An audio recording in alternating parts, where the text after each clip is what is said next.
This is the Tyler Morgan Show on Relentless Daring Media Network.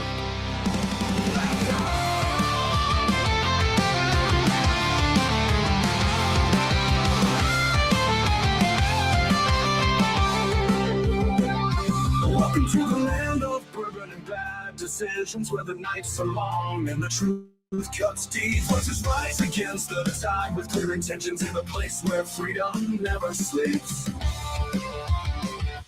Echoes of the past in the halls of tomorrow. The light will chase away the whispers of sorrow. Stand tall, never bow, the fight's just beginning. With every word, the fire keeps on spinning. After all, they've got a message for the nation. Raising up the flag with no hesitation. Through the storm, the fire burns bright. On the edge of reason, we defend our rights. Whoa. Welcome back to the land of bourbon and bad decisions. This is the Tyler Morgan Show, live on twitch.tv/Tyler Morgan Show, or maybe you're checking this out on YouTube, youtube.com/@the Tyler Morgan Show, or maybe you're just a podcast listener listening to wherever you get the finest of fine podcasts. If you're checking this out on YouTube, be sure to hit the like and subscribe and all that silliness, and hit the bell for notifications.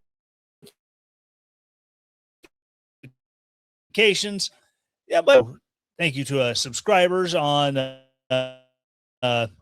YouTube, and people join me on Twitch, and the podcast listeners as well mean a lot to me. All righty, before I get into the news that's fit to throw a fit about, let me tell you about Charmed Envy Creations. You see, Charmed Envy Creations is a that's my wife's shop. That's all there is to it. It is my wife's shop. I don't know why this is buzzing so bad in my ears. But at Charmed Envy Creations, we build lots of neat little knickknacks and doodads for people. Specialize in badge reels for medical personnel or anyone who works where you have an identification badge, and you want something just besides the plain old-fashioned badge. I can find the right button here. Right. I've been off a couple weeks because it's been busy. I forgot how everything is mirrored on the screen. Sure to go to the QR code or use the link in the show notes and go check out our lineup of badge reels, enamel pins, and 3D printed gifts that you can order, and we will get shipped direct to you. Use the code Tyler10 to save 10%. And yeah, check it out. Like I said, lots of neat stuff. We put a lot of effort into it to make badge reels and other 3D printed stuff that is just kind of fun to have and stand out at work, or maybe you want a desk goose. Oh my God, I don't have any desk geese to show off. The desk geese are really cool. The porch goose trend has kind of resurfaced lately, and so we found 3D models of a porch goose, except it's, I don't know, about 7-8 inches tall, and you put it on your desk, and you buy accessories for it, and you make it look the way you want. Yeah, throw an Indiana Jones fedora on it. Maybe your desk goose, your daddy didn't love him, and he's got a lot of daddy issues. Very emo. You can even get a emo style haircut to go on your desk goose. Let everybody know that you're edgy without having an upset cobra chicken to harass everybody. But check us out today at charmedenvycreations.com. Use the promo use promo code Tyler10 to save 10% off your order. All righty. Man, there's been a lot going on. Donald Trump has a big press conference Thursday night, and everybody on the left is like, oh my God, he's going to declare that Raphael Warnock and John Ossoff are illegitimate senators, and he's going to declare that they need to be kicked out of the Senate. And yeah, that didn't happen. He did release a lot of information, declassified a lot of information about Russia involvement in the 2016 election, as well as Chinese involvement in 2020 and 2024. And instead, people going, holy crap, I'd like to apologize on behalf of my dog being an asshole right outside the door. Instead of people going, holy crap, look at this intel showing where all this was happening. They all immediately glommed on to left versus right. Donald Trump, blame casting, blah, blah, blah. If China was such a threat, why did he still win? Because Republicans came out in huge numbers. And there was a chart that I saw. It showed like the 2012 election, showed the 2016 election when he beat Hillary. Then it shows the 2020 election where these astronomical numbers of Democrats showed up for Joe Biden. And then the 2024 election, Republicans came out strong, higher than in 2016, but still nowhere near the numbers that came out in 2020 for Joe Biden. Yeah, we all saw the graphic. Donald Trump kind of goes up and over. And then you have the Biden numbers where it goes up, straight up, and then over. And and I can kind of see where you get little fits and starts giving you those straight lines as you get batches of mail-in ballots and absentee ballots that get tallied at the last second. I'm so driving me crazy, the buzzing. It's like little fits and starts like that, I can understand. But when the ballot counting just stops, and then all of a sudden, every absentee ballot, or if not every absentee ballot, at least at like a 5-to-1 ratio comes in for one guy, yeah, that leads me to believe there could be some shenanigans and chicanery going on. And I'm not saying that 100% 2020 was stolen. The preponderance of evidence suggests that there was shenanigans and chicanery. But at the end of the day, the ballots were still tallied. The states certified those elections. The House and the Senate confirmed the electoral votes, and Joe Biden was declared ultimately the winner of the 2020 election. But then there's videos that were coming out of people in 2022. They spent 2 years investigating and finding people who, signed affidavits. Now, an affidavit's not just someone saying, well, I saw this, or whatever. It's inconsequential. An affidavit is sworn. If you lie on a sworn affidavit, you face the same penalties as going into a courthouse, going on the witness stand, taking the oath, and lying. It is still perjury to lie on a sworn affidavit. But you had people bringing thousands. I think the number ended up being nearly 20,000 affidavits of people saying, yeah, I showed up at my polling place, and when I checked in, I gave my ID to get my ballot and vote,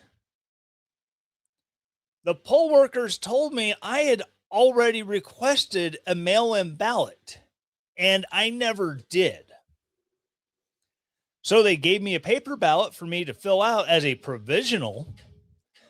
And if anything came of it, maybe that mail in ballot is not received.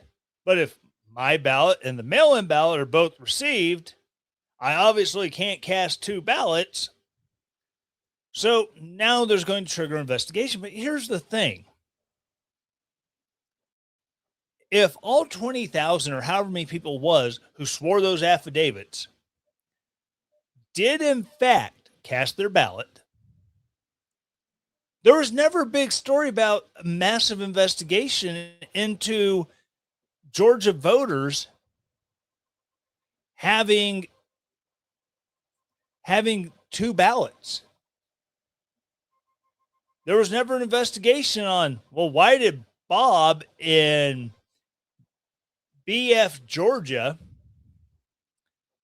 cast a provisional paper ballot as well as send in a ballot for over, or an absentee ballot or mail-in ballot. There was never any big investigations into why this was so odd that this many people had both a mail-in or both a mail-in and a provisional ballot cast at their polling place. And people talked about, they gave these to the attorney general. They took them to Brian Kemp's office, and his aides stonewalled people while he snuck out. And so there's a lot of speculation that maybe he was in on the fix. I mean, I don't know. I said that's speculation from other people. That's not me making any speculations. It's me commenting. But it seems really weird if you're going to bring this pile of evidence, this trove of, look, we have this many people who have signed a sworn affidavit that this happened and it possibly affected the outcome of the election. Why was there never an investigation? And from was seeing online and reading through comments on it, is while everyone was focused on Fulton County and Cobb County and DeKalb County in the Atlanta metro area, a lot of this was going on in southern Georgia and other rural parts of the state. And so you have to wonder,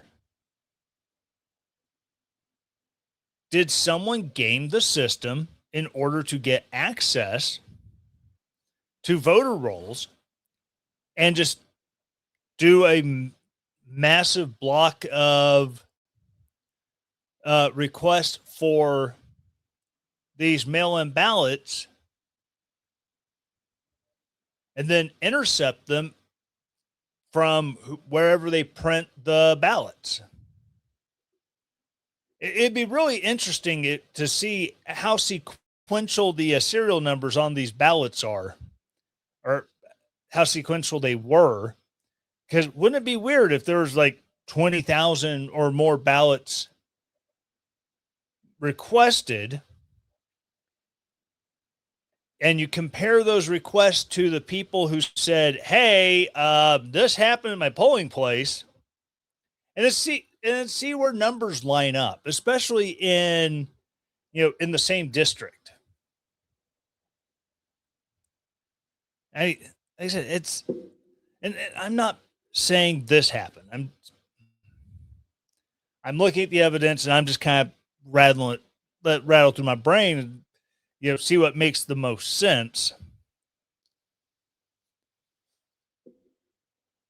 And it is so confounding that I don't think I can make sense of it in my own brain.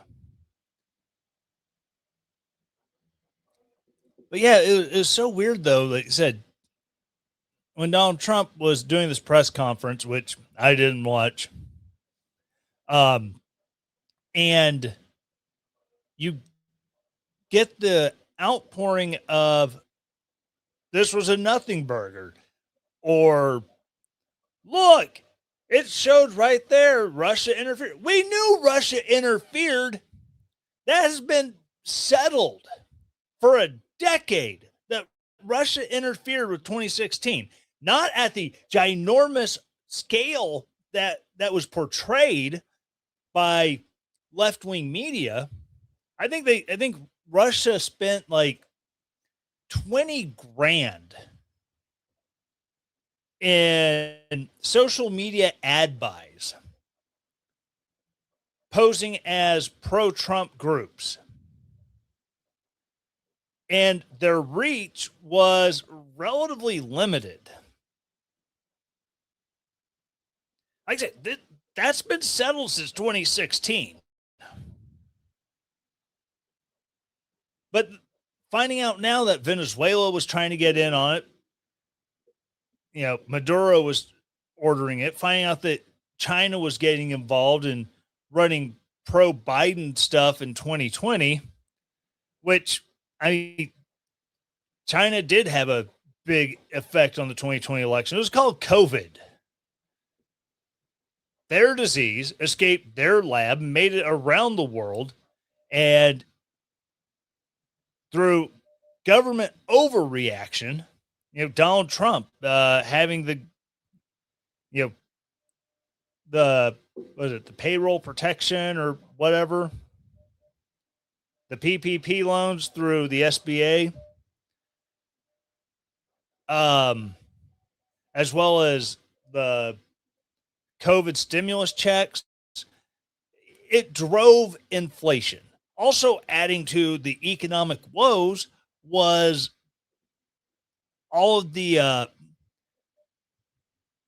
negative effects on transportation, on production, on manufacturing. It drove down the supply of things. And well, if you drive down the supply, but the demand doesn't go down, the prices go up. That's basic economics. And then flooding the economy with a bunch of poof, there it is, fiat currency. It devalues the dollar, so the dollar buys less, which adds to the problem of rising prices due to low supply. I feel like I've started an economics podcast. What the hell? I'm not an economist. I'm a half-retarded, brain-damaged infantryman, for crying out loud. But I paid attention in school when they taught basic economics. Watching those old 8mm film strips in the third grade of, and you see, Jimmy wanted to buy a bike, but now there's fewer bikes available, the price has gone up. Even though there's the same number of kids who want to buy the bikes. Why is that? Yeah, I'm old enough to remember 8mm film strips on the reel-to-reel projector. And the stupid films are from like 1970 or 1968 or some crap. They're really, really freaking old. But yeah, it's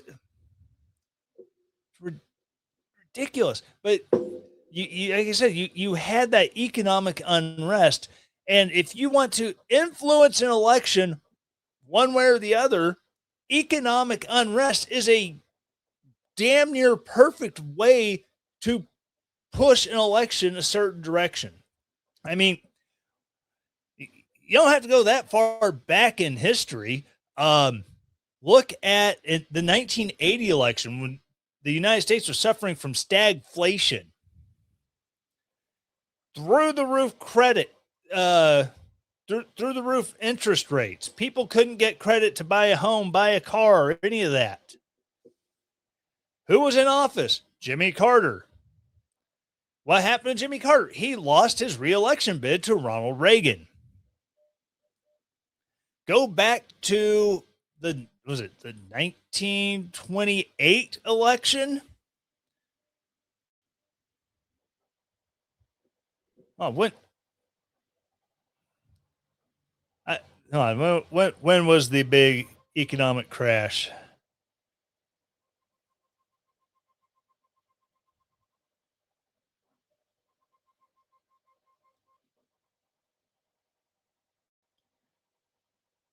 Okay, so it would have been the 1932 election. You had you know the crash in 1929, and then from 1929 to 1932, Herbert Hoover is doing all of these big ham-fisted government-driven ways try to boost the economy, and he ends up getting unseated by FDR. Now, everyone talks about how all the good stuff FDR did during his presidency to get us out of the Depression, even though he extended the Depression by nearly 10 years. And it took a world war and massive spending, having to bring even more people into the workforce in order to meet production goals, either our allies with Lend-Lease equipment and vehicles, or our own war materiel production. That's what got us out of the Depression.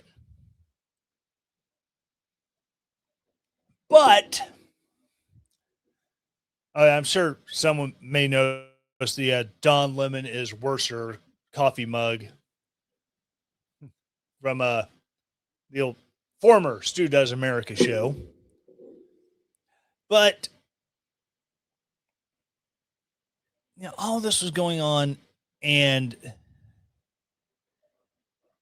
with the 2020, and yeah, that definitely led to a good portion of Democrats turning out, and even Republicans are like, oh, Donald Trump, blah blah blah blah blah blah blah. Which, don't get me wrong, there's a bunch of Republicans. They were already, Donald Trump, blah blah blah blah blah. Look at me, pick me, Democrats, pick me. I wish I could get a clip and put on here of Meredith Grey from Grey's Anatomy. I just want to superimpose like Rick Wilson or Adam Kinzinger's face onto hers when she looks at McDreamy, and then it cuts back to her. Well, McDreamy's face is going to say Democrats over it. It cuts back to her. Pick me, choose me, love me. I just want Rick Wilson or Adam Kinzinger's face superimposed on it, because they're the biggest freaking pick-me's I've ever seen. Oh my gosh. And it's still going on. Is that these moose knuckles will sit here and just like spout every Democrat talking point. It's like, dude, I get it. You love the D. You'll do whatever you have to in order to get the D to bless you. And you will swallow whatever the D gives to you. But at the end of the day, when you are no longer of use to them, they're going to kick you out. You're going, again, I've brought up this metaphor before. You are that high school cheerleader, that sweet virginal thing that just wants to be with the star quarterback so bad. And now you've gotten with the star quarterback, and you will drop trowel anytime star quarterback requests it. You will do any number of depraved things. As long as the star quarterback keeps paying attention to you, it keeps giving you that love or what you think is love, because daddy at home doesn't love you, mommy doesn't care. So you need whatever affections you can get from the star quarterback. And then at some point, the star quarterback is going to tire of you. And your debased ass is going to be thrown out on the side of the road and left behind in a cloud of dust because you're no longer of any value to them. I mean, look at how quickly they walked away from Eric Swalwell. Look at how quickly Democrats walked away from Graham Plattner. He's like, he was the golden child. He could do no wrong. Forget the fact that he was a Nepo baby who went to a $70,000 private school paid for by his mommy and daddy. And that after he left the Marine Corps and he started his oyster business, his biggest customer was his mom's restaurant. He was like Bernie Sanders, except he actually served the country instead of letting the country serve him. And then he turned around and he claimed to be this poor guy. I'm just a hard-working oyster farmer out here farming my oysters out here in the fields, shucking oysters all day and barely getting by. Like, dude, you had a guaranteed. My producer was very loud. I hope he's okay. The wife is not yelling for me to go save him, so should be good. Anyways, aside from that loud feather distraction, but Graham Plattner is like, and they went to bat for him so hard. The pictures of him after he got out of the Marine Corps with the Nazi Totenkopf tattoo on his chest. Well, I was as a drunk Marine in Yugoslavia. I didn't know I'm getting. And nobody in your Marine unit, if you were on a ship, none of the sailors were versed in World War II history and looked at that and went, bro, that is so effed up. No one corrected you? Really? Really?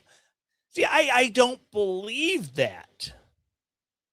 But you rocked that thing for years before you finally got it covered up after you left the Marine Corps. And Democrats went to bat for you. Oh my God. The Democrats, he was young and stupid. I was young and stupid once. You know what I never did? I never went out drunk and got a Nazi tattoo. And then the first accusation of sexual impropriety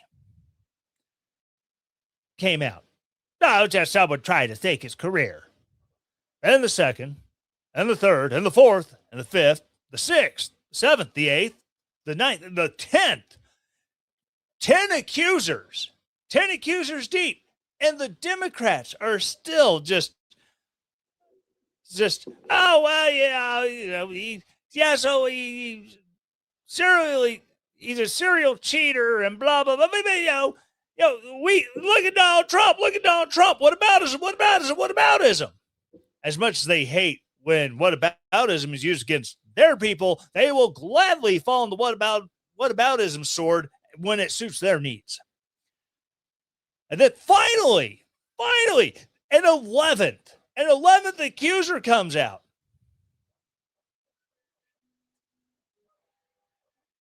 And this is a person who is torn. Oh my God. Well, yeah, I really like his platform and the things that he says, but I'm almost willing to put what he did to me on the back burner to support him, but I don't know. I mean, come on. Why? Why would that makes no sense? You said in your statement that he forced himself on her. And then And he he didn't play the pullout game. I just got confirmation. There's nothing wrong. The bird is okay. He's just being dramatic. If you don't want drama, don't get a macaw. But yeah, he didn't engage in the pullout game, and apparently he also had a history with other women who came out and said, yeah, he liked to take the raincoat off mid coitus, which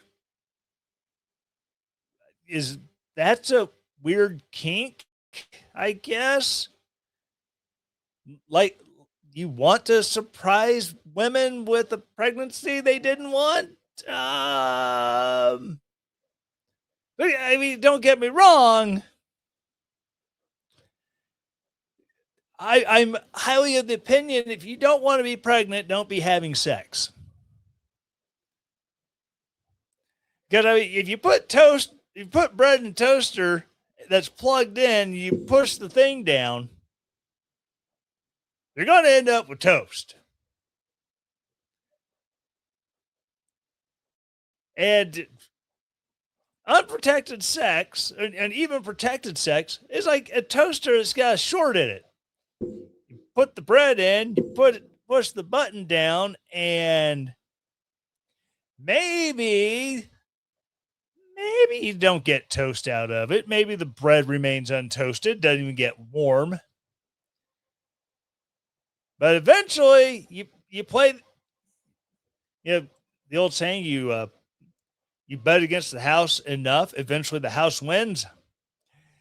Eventually, that bread's going to become toast. Eventually, the unwrapped tool is going to lead to something. But it's ridiculous. It took that many accusations, and now like one of the front runners to replace him, now that he has dropped out. Although I don't know if he's actually, I'd heard a report that he hadn't actually submitted his paperwork to remove himself from the ballot yet. I don't know. Maybe the Democrats are saying we don't. It's like, no, there's no need to voluntarily remove. We are kicking you off because you're such an embarrassment. But now they have some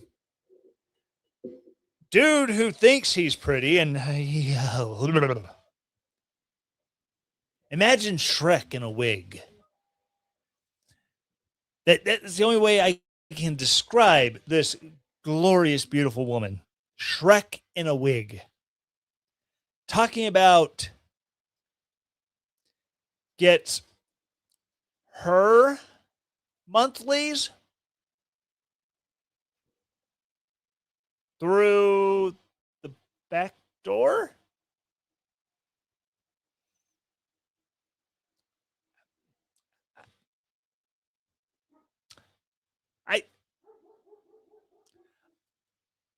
I'm not an anatomist. As I said, I'm a half retarded, brain damaged infantryman. But I'm not sure that's how that works. I mean, I've only been married for like 23 years.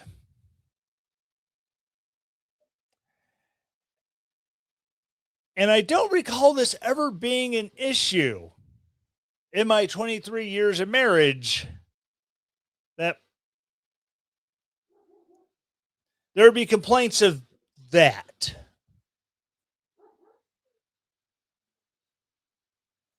Bro, I think you just got bleeding hemorrhoids.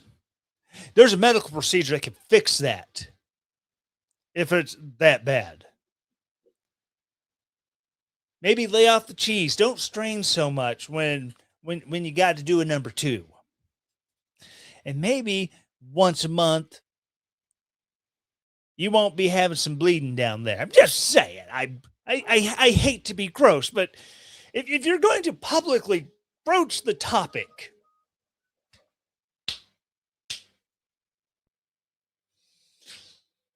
You're inviting criticism.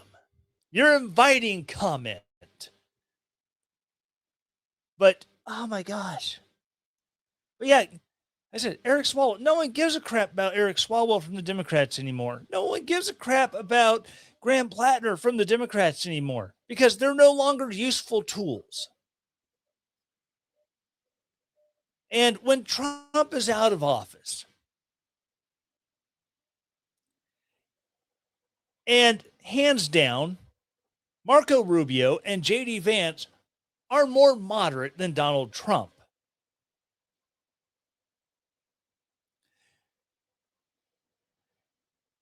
Are the Adam Kinzingers and the Rick Wilsons and the other members of the Pedo Project going to be as hardcore against them as they were against Donald Trump? Are Democrat donors going to continue to keep the Lincoln Project in business with their donations?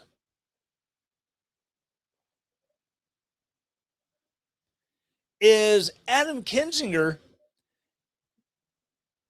going to maintain visibility amongst the left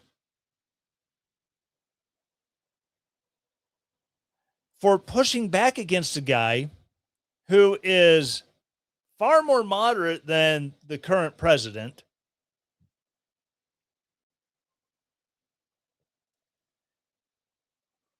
and not as volatile? Yeah, I admit I'm not part of some crazy Trump cult. I can admit when Donald Trump is off the rails. I'm at the point now. If I'm listening to the shows that I like to listen to, if they're just playing clip after clip after clip of Donald Trump, I'm so unenamored with how Trump speaks, the tenor of his voice, all of that I'll be like, nope, I can't listen. I cannot.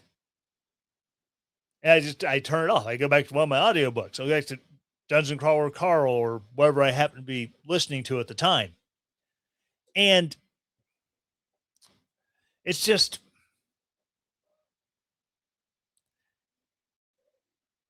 how are these guys going to remain in any way, shape, or form relative to the left when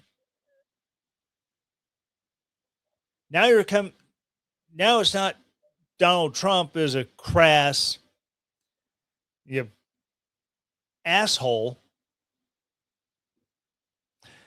and now you have someone who's likable, someone who is very well spoken, someone who doesn't get tongue tied like JD Vance or Marco Rubio. Two people with significant experience on the world stage now.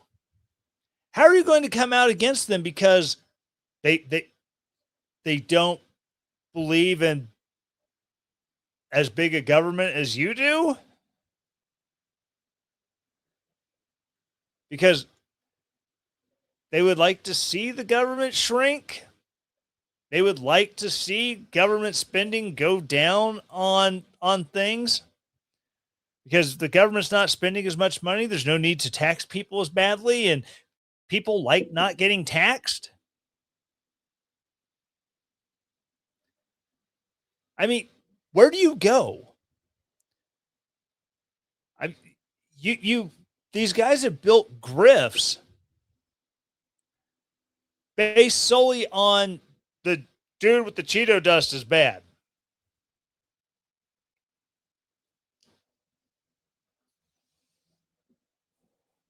And after 2028, I don't see any sort of viability for these clowns. And like I said, Democrats are just going to, well, Trump's not there anymore. You don't mean anything to us. Eat feet. Don't let the door hit you where the good Lord split you. And it's mind boggling. And I think I want to finish this out with some good news. Do.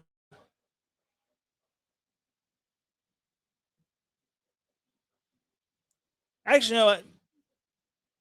If I have time, I'll get to the good news on guns. But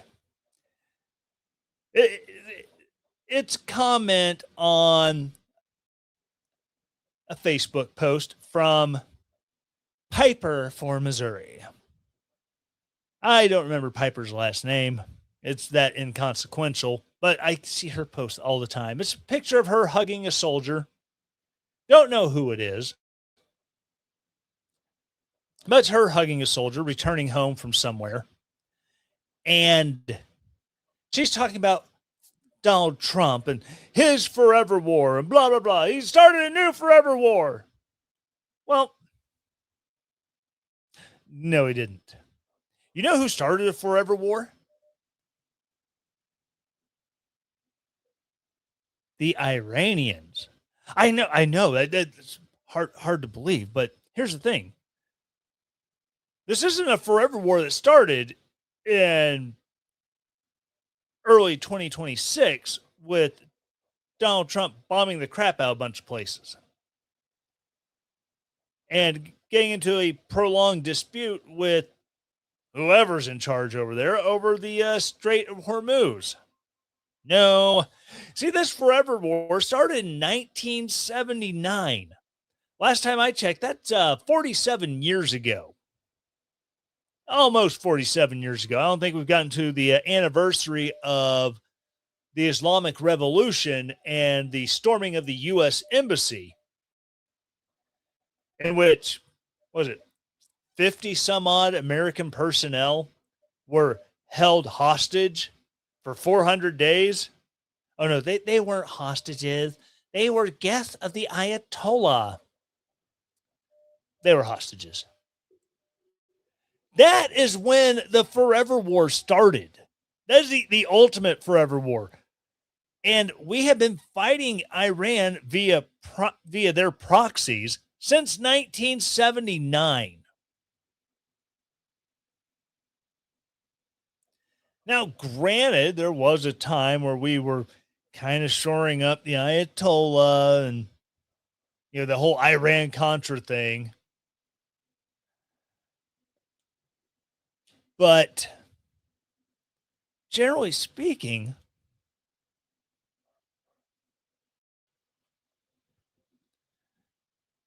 we've been at war with them either directly or through their proxies. I mean, the war on terror, it first started in 1983 with the bombing of the U.S. Embassy in Beirut, followed by the bombing of the Marine barracks in Beirut.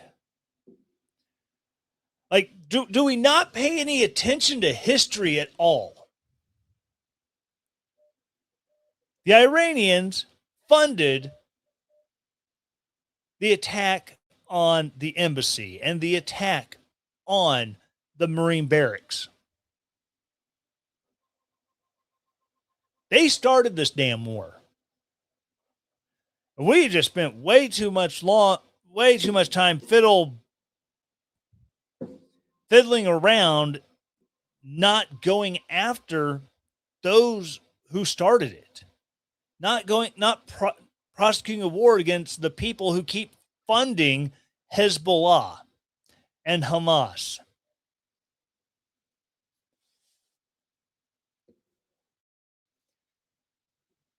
But no, Donald Trump didn't start a forever war. Donald Trump is not the one who had Soleimani and his people bringing copper plates to build explosively formed penetrators to defeat American armor in Iraq. Donald Trump wasn't telling them to do that. Wasn't funding that. Wasn't using fungible cash money that, oh, this is money for for medical supplies. Yep, it's going straight to medical supplies, and it buys the explosives, buys the copper plates, buys the wiring, ships, pays the train to smuggle it into Iraq to use against American soldiers. And then they complain, oh, it's Donald Trump's fault. Like, if anything,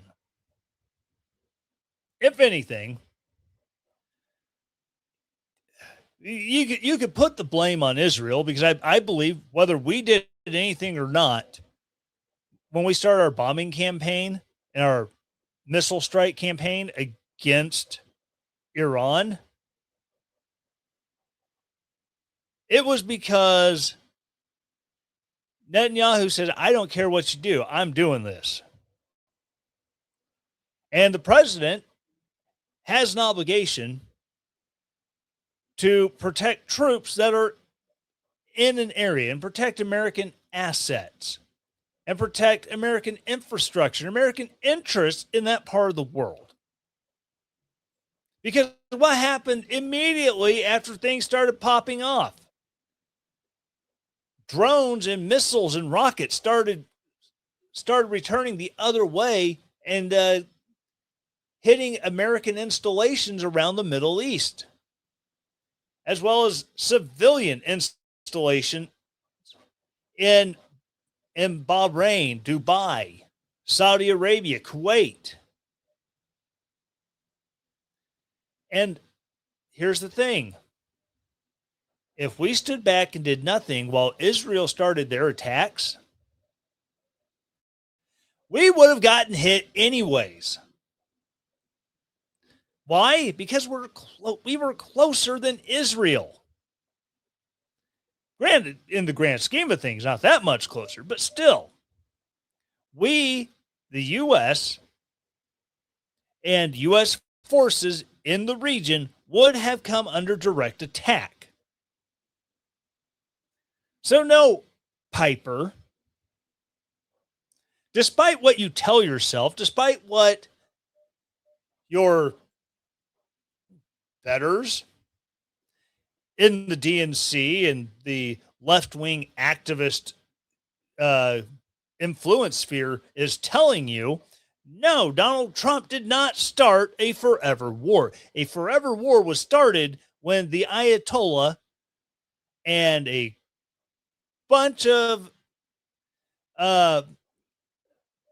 radicals influenced by religious hardliners, Marxists, and a few others stormed our embassy and took Americans hostage. That was the start of the forever war. Not Donald Trump sending people in to, bomb the crap out of Iranian infrastructure and military installations. Sorry, those are the facts. If you don't like the facts, tough. That's just how it is. We are hopefully finishing what Ayatollah Khomeini started in 1979, when he decided that he was going to return from exile in Paris and go back to Iran and stir up a whole bunch of people who were pissed off at the Shah. Don't get me wrong, the Shah was not a great dude, but the Shah is backed by the American CIA. Therefore, everyone over here is bad. Who's American? Kill them all. Yeah, not a great way to look at history and say, oh, it's this guy's fault, when it's clearly not. All right, so I said I was going to get some good news. So with all the Second Amendment stuff,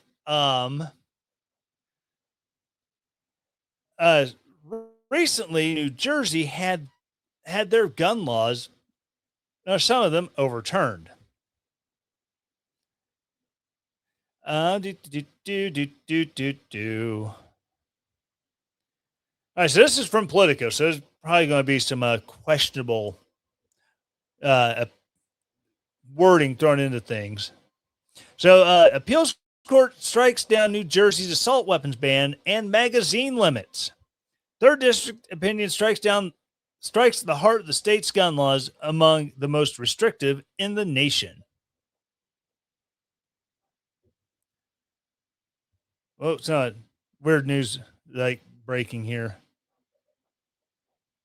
Oh, surprise. Lisa Murkowski just announced she will vote no on the SAVE Act because, yeah, she's about as Republican as the Lincoln Project is at this point. All right, so this is from Joey Fox and Daniel Mann at Politico. The Third U.S. Circuit Court of Appeals has ruled that New Jersey's ban on assault weapons is unconstitutional, upholding a lower court's ruling and broadening it to strike down large pieces of the state's strict gun regulations that have been in place for decades. In a 2024 district court ruling, a New Jersey judge reluctantly nixed the state's prohibitions on Colt AR-15 rifles while allowing other parts of the challenge laws to stand. But that ruling, according to Friday's decision, did not go far enough.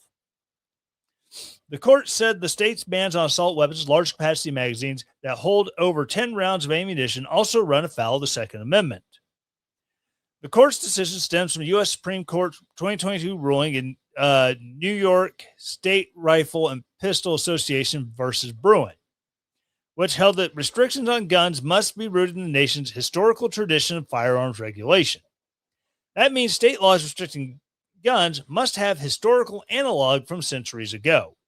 Aw, you can tell they're couching it. Yeah, they met them from centuries ago. Our court today returns the Second Amendment to its appropriate place in our constitutional design. Circuit Judge Paul Mady, Trump nominee, wrote in one of several concurring opinions. This is a welcome step that should end the anxiety imposed over millions of New Jerseyans who have been unable to enjoy their natural liberties without wondering what new turn of phrase will descend from Trenton to take away their freedom. New Jersey Attorney General Jennifer Davenport said her office was, quote, considering their options on how to proceed in the case, which was brought by a coalition of New Jersey gun owners and pistol clubs. Today's decision from the Third Circuit invalidating New Jersey's careful laws restricting the AR-15 and large capacity magazines is as unfortunate as it is legally incorrect, said Davenport, a nominee of Democrat Governor Mickey Sherrill, said in a statement. Every other federal circuit court to consider the issue has come out the other way. Okay, so far there's only been one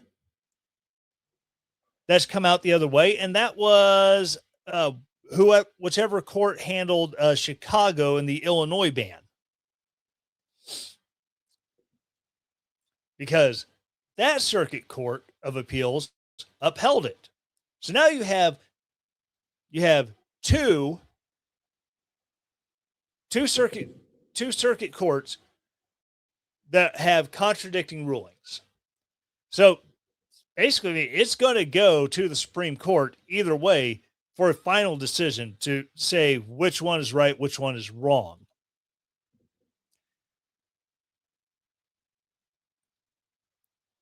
Many of the New Jersey regulations in question far predate Davenport's tenure and were defended in court by Davenport's predecessor, former Attorney General Matt Platkin. But Sherrill, who took office earlier this year, campaigned on maintaining and strengthening the state's gun laws. New Jersey has a long history of having some of the most restrictive gun laws in the country. In 1990, Governor Jim Florio, a Democrat, signed into law what was at the time the nation's toughest ban on assault weapons. Former Governor Phil Murphy, the guy who loved to take your grandparents, stick them in a nursing home, and then fill that nursing home's empty beds with COVID patients. That way it would kill off all the old people. Oh, sorry, I got a little carried away there. Phil Murphy approved the law lowering the magazine capacity limit to 10 rounds of ammunition in 2018. Murphy's tenure also included the enactment of the restrictions on guns in public places, most of which were upheld by a Third Circuit panel in September 2025 ruling. That case, however, is subject to what's known as an en banc review by the entire Third U.S. Circuit. And I'm pretty sure even this third U.S. Circuit en banc review is not going to matter because of the Hawaii decision, which if I get chance to get into the 91 page legal ruling from the state Supreme Court blasting the U.S. Supreme Court for that ruling, oh, that's going to be fun because they're basically the Supreme Court in Hawaii is threatening secession because it's saying that the U.S. Constitution has no bearing on our state constitution, which I believe you're wrong, pal. That whole supremacy clause, you know?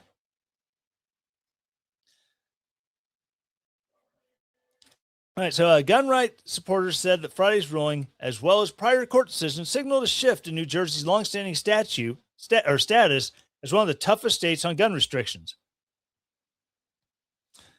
This decision marks the beginning of a very different time. New Jersey lawmakers have had free reign for decades and could pass whatever they wanted without accountability for decades. Scott Bach, executive director of the Association of New Jersey Rifle and Pistol Clubs, one of the plaintiffs in the case, told Politico, that era is over.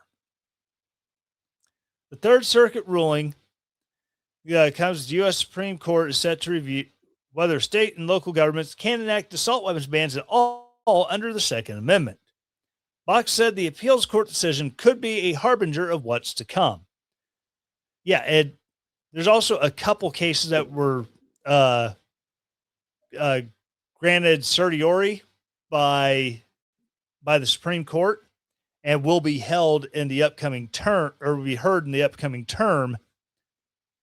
That could also have major effects for the Second Amendment. So, God willing, that that actually goes through and breaks in our favor. The way this court is, though, you can never tell, especially with the way Amy Coney Barrett and Greg Kavanaugh and John Roberts all tend to break on things on occasion. So we'll see. We will see. All right, that's going to do it for me.